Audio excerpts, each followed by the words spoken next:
Me këtë qeveri kemi parë që për disa ligje është më i barabartë se për të tjerët. Dhe mbase rasti më i mirë për ta ilustruar të gjë është rasti Saljani. Nga një anë kemi çdo lloj përpjekje për të mbrojtur njerëzit afër shtetit dhe nga ana tjetër kemi dënimin e një deputeti për mënyrën se si ka bërë denoncimin e diçkaje që doli se ishte e vërtetë apo jo. Pra, për arsye dhe për aferat mëdha korruptive, që mund të jenë edhe rrezikshmëri për njerëzit nga mënyra se si janë bërë ato veprime. Kemi gjithë shkopinë rrota dhe hipokrizinë e madhe që gjasme ne jemi që e mbajmë. Dhe nga ana tjetër kemi pasur për opozitën për denoncim ka modifikuar provat. Domethënë kjo i bie mashtrim. Po mashtrimi është job description, është terma referencë i politikanit. Domethënë po ti marrësh për mashtrim me i dënu politikanët e qeverisë. Domethënë aty s'do kishe burgje me i mbajt. Është e paimagjinueshme. Kjo është si thua dy raste eksplicite të këtij kontrasti.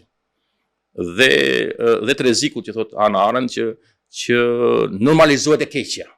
Domethënë kjo ligësi, ky banalitet është bërë si me qenë e natyrshme.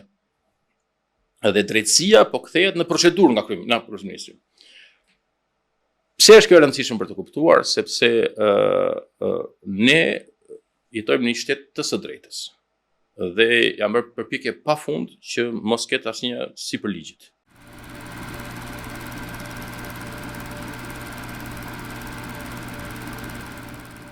Ideja i imunitetit.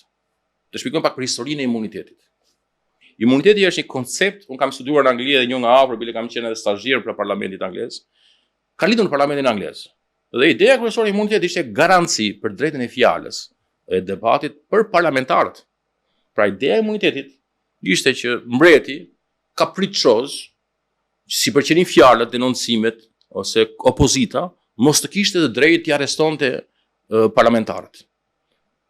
Kështu ka qenë filluar tradita në shekullin e 15, 16, pra në fund mesjetës.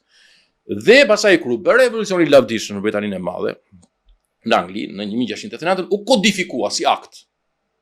Pra, të merrem vesh, zanafilla e imunitetit është për të mbrojtur pakicën, për të mbrojtur parlamentarët që të flasin lirshëm, pa shku me i çu kalorësit mbretit që ta merrnin peng. Dhe pastaj kjo evoloi me asamblenë e përgjithshme të parlamentin e revolucionit francez, evoloi pastaj dhe u kodifikua edhe në Shtetet e Bashkuara të Amerikës. Janë tre faza si thua, por kjo është zemra e kësaj gjëje. Pra imuniteti nuk është garanci pushtetit, se pushteti ka tëra instrumente të mundshëm. Pushteti ka administrat, ka fonde, ka polici, ka inspektor, ka gjitha. Imuniteti është garanci parlamentare, që një opozitar mos të bjeri prej e arbitraritetit dhe mos të mbyllet goja. Domethënë kjo është një perversitet që po bëhet. Pra imuniteti në vend që të përdoret për drejtën e fjalës, që do të ishte rasti për Saljanin, po përdoret për të mbrojtur qeveritarët nga abuzimet më të rënda që ka dëgjuar ndonjëherë Ballkani. Domethënë të krahasuar me vetëm me vende aziatike ose me vende të botës ish sovjetike. Kështu në tillën gjërë kjo është pasur kjo është perversiteti kësaj gjëje dhe është shumë e rëndë, më thënë drejtën.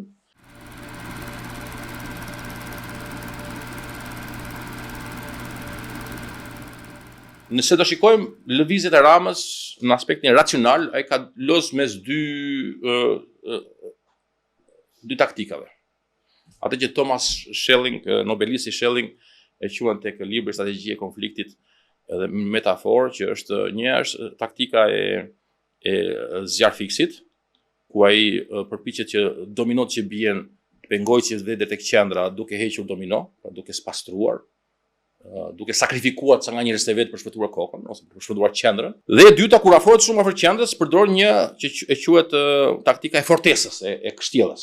Pra, ndërton argumente procedural, zvaritje, justifikime, teknikalitete, procedura, sulme, që ta pengoj spakun ose drejtësinë. Pra ne kemi parë Ramën që lozën me këto dy. Herë sakrifikon ose pranon sakrifikimin, e tani që ka patur aq afër pushtetit kemi këtë fortesë. Thelbi kryesor është çfarë ndodhi me ndërkombëtarët, të cilët janë si thua aktorët kyç në këtë lojë. Dhe bashkë me ndërkombëtarët edhe Spaku. Tani nga ana tjetër Spaku ka dy strategji. ose të vazhdojnë në mënyrë graduale proceset, ose të bëj goditje shok për të dëshmuar që është i pavarur. Dhe sjelljet e Ramës lidhen shumë edhe me si janë sjelljet e partnerëve ndërkombëtar. Prandaj edhe kjo vizitë andej nuk është rastësi. Dhe në këtë rast, duke qenë se ka ngelur shumë pak domino për të sakrifikuar midis Ramës edhe Ballukut, pra në mënyrë Balluku është domino e fundit. Tani ky reagim i fortesës, për ta përdorur të teorinë e lojës, ishte reagimi më i arsyeshëm. Dhe tani topi ngelet tek ndërkombëtarët.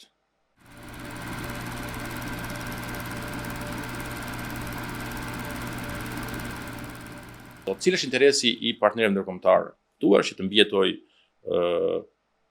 mbjetoj reforma drejtësisë, pra të vendoset drejtësia nga njëra anë, dhe nga ana tjetër që të ketë stabilitet.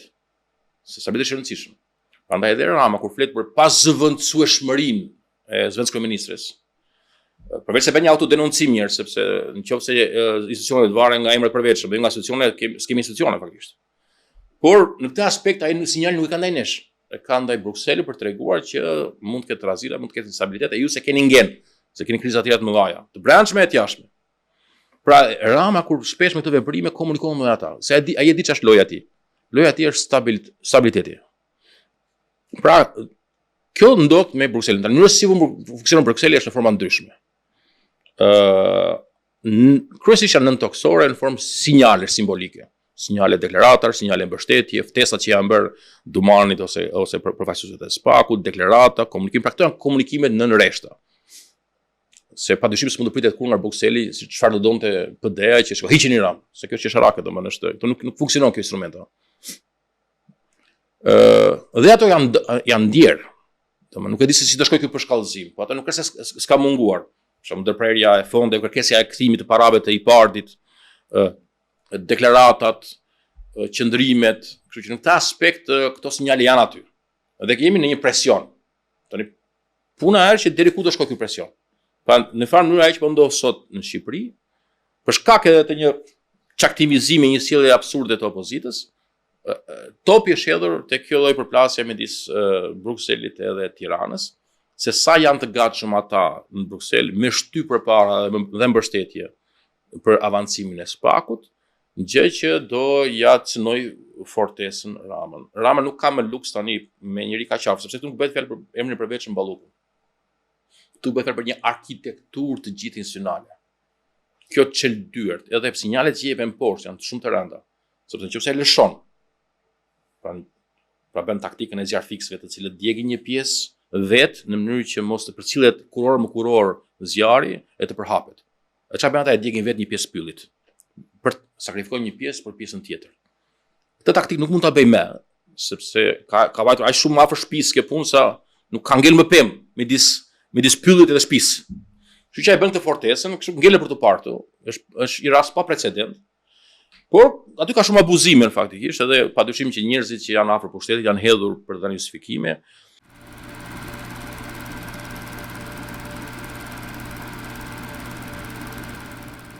Nëse ka një konflikt midis drejtësisë edhe pushtetit, ka pasur raste kur gjyqësori ka rrëzuar edhe liderët kryesorë të pushtetit, nuk po flasim tani për zëvendës kryeministrit, por edhe më të lartë. Për shembull, një rast i famshëm ka qenë para një dekade, ka qenë Dilma Rousseff, e cila iku prej gjykatës kushtetuese. Ose një tjetër rast i famshëm, ka bërë shumë bujë, ka qenë Park Geun-hye i 2017-s, i Koreas së Jugut, 2017-ën për vendimet të drejtësisë. Ose për shembull Igor Dodin, presidenti i mëparshëm me filo rus i Moldavisë, gjykata kushtetuese disa herë ja pezulloi atributet. Por ka pasur raste të tjera ekstreme, si për shembull është Netanyahu, i cili është i dënuar, por e ka shfrytzuar imunitetin që mos të shërbejë dënimin, dhe që është një arsye pse futet nga kriza në krizë, ka protesta të brendshme për zvarritjen e krizës gazës si liverdie e tij elektorale, dhe ose për shembull rasti Berlusconit, i cili ka pasur procese pafund e ka vazhduar të qëndrojë në krye. Pra kemi të dyja raste, këto kanë të bëjnë me shumë me konjunkturën, por nuk është se s'ka raste. Edhe një arsye pse s'ka shumë raste, është se asnjëherë se çojnë situatën në një konfrontim të hapur. Pra vetëm vendet e çuditshme e tolerojnë konfrontim, se normalisht kur ndel një skandal, jepet dorëheqje, largohet, e vetë partia nuk pranon, sepse do ketë kosto elektorale. Fatkeqësisht në Shqipëri, korrupsioni nuk ka kosto elektorale. Dhe kjo është garancia kryesore në pushtet.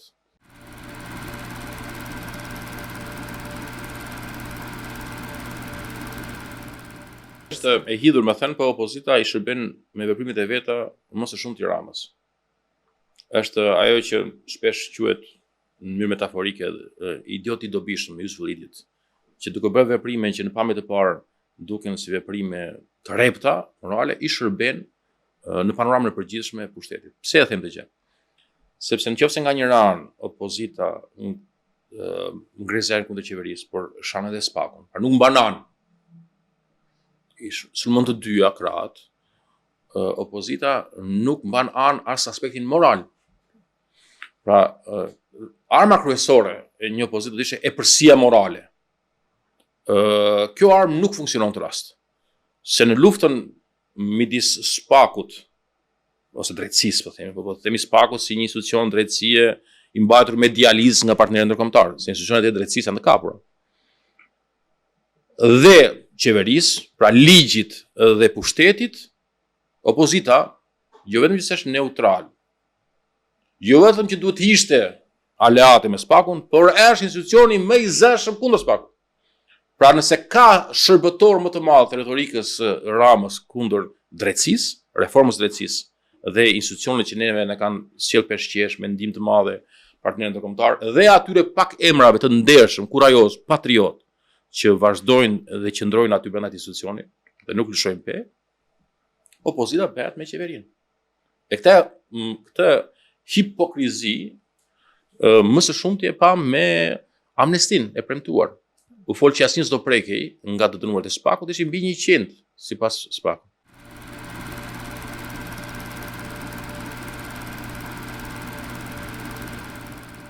Ajo që prodhon kjo lloj opozite, se kjo është e qesharake, do të thonë, opozita nuk e kupton që është rruga e gabuar, por mendojnë se në këtë rrugën e gabuar që ata kanë pasur, ata mendojnë që po të arrisin sforcon, po të arrisin decibelet e ulërimave, do kemë shumë impakt. Tu problemi është që ky nuk është mesazhi që populli do të dëgjojë.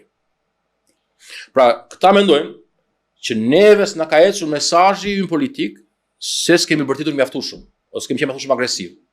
Fakti është që këtë mesazh qytetarët nuk e duan, nuk duan që të bësh partner me qeverinë, me mazhorancën kundër drejtësisë, dhe po e ngritet zërin, e po bërtite, nuk është se shton më shumë efikasitet, por shton më tepër për çmim. Edhe këtë më së miri shqiptarët kanë treguar me këmbët e tyre, sepse ne kemi hemorragjin më të madhe në historinë bashkëkohore të njerëzve. Domethënë, vende që janë sot në konflikt, Siria, Afganistani, Libia, Jemeni, nuk kanë atë braktisje të vendit, aq masive sa Shqipëria. Domethënë, neve kemi mbi gjysmën e popullsisë së lindur tu të larguar, vetëm në 2024 kemi pasur njerëz, kemi pas 68.000 qytetarë të Republikës së Shqipërisë që kanë marrë rezidencë për herë të parë në Bashkimin Evropian sipas Eurostatit, e këtu në llogaritën ata që kanë shkuar në Zvicër, Norvegji, Kanada, Amerikë, Britani të Madhe që nuk janë BE, as në llogaritën ata që shkojnë në mënyrë sezonale ose shkojnë në rinit palishëm ose në azil kërkues. Pra për masat janë të jashtëzakonshme. Dhe është forma më mirë tregu cili është roli i opozitës. Opozita duke fikur gjë më të rëndësishme, që është shpresa, e duke thënë që këtu dallon mes të keqes që një e të keqes që ke parë. Dhe nuk ka asnjë ndryshim. Atëherë padyshim që njerëzit dorëzohen, demoralizohen, një pjesë largohen, një pjesë heshtin, e dorëzohen, e nështrojnë, një pjesë pasaj në mënyrë aktive shkojnë edhe i servilosen pushtetit e thonë, unë s'luftoj dot, po i bëjmë bashkë.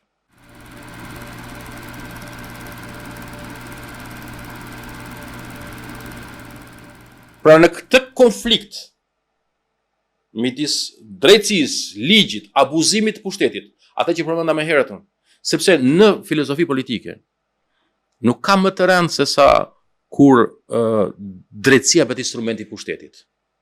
Kur drejtësia është selektive, kur futen brenda në burg njerëz që s'kan paguar rrymën Dhe ndërkohë mos paguese më të mëdhenj të rrymët janë kompani shtetërore, ndërmarrje shtetërore, që kanë qindra milionë euro borxh. Kur për një dritare, një fshatar i varfër shoqërohet në polici, ose kur shkatrohet investimet e gjakut të emigrantëve në për tenda, dhe ndërkohë ndërtohen kulla mes qytetit dhe nuk i prek njeri. Pra, nuk ka më të rëndë kur institucionet drejtësisë, që do të ishin kundër pesha, kur do të ishin garantuesit, rojet, mbrojtësit, behen me qeverinë dhe përdoren nga qeveria për goditur opozitar, siç është Saljani. Akoma më rëndë është kur një të gjë e bën dhe opozita. Pra kur opozita në këtë betejë midis ligjit dhe abuzimit të mazhorancës bëhet me mazhorancën dhe shan ligjin. Dhe në këtë aspekt kemi formë të rëndë të mundshme të kapjes së shtetit, sepse është kapur në këtë ligjërim me shoh opozita. Unë e kuptoj pse ka ndodhur kjo gjë, sepse opozita është bërë gati pronë private, por nuk është surprizë, se njerëzit nuk janë leshko, nuk janë budallënj. Nëse për shembull të del në tëra sondazhet SPAK-u institucioni më popullor në vend, atëherë çfarë kuptimi ka? Del shumë më tepër se opozita. Atëherë çfarë kuptimi ka? Si fiton pik opozita duke aleancuar me pushtetin dhe duke kundërshtuar dhe kësaj më së shumti SPAK-un.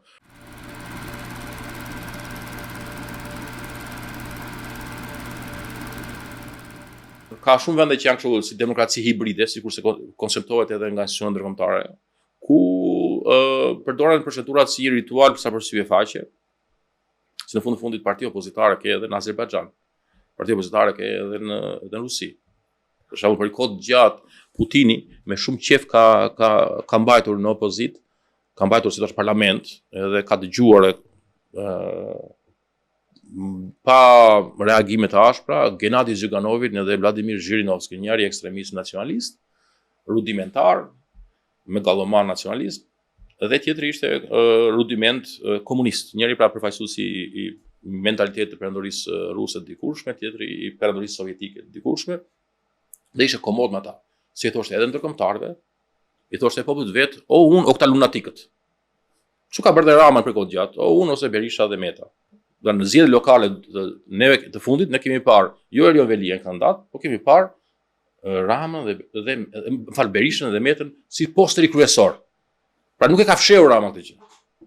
Që ai ka trembur votuesi, do të thënë që shiko mes menë aty të tjerëve. Çfarë ndodh me opozitarët vërtet? Nëse shikojmë çka ndodh me opozitarët e vërtet në Rusi, ata janë vrarë. Boris Nemtsov u vra, Ana Politkovskaja u vra, Aleksej Navalny u vra. Pra, kjo është opozita e leverdisme, ai që thashun i dobishëm, që i leverdis Ramës. Që nuk e kërcëron, por i shton forcë në sharrin e SPAK-ut, në përpjekjen e kësaj strategjie të fortesës. Nëse Rama ndërton fortesën, disa prej muratorëve janë opozitarët, cilët janë më të zëshëm kundër SPAK-ut, se sa janë kundër abuzimeve të qeverisë. Sepse thellë janë shëmbulltyrat e njëra tjetrës.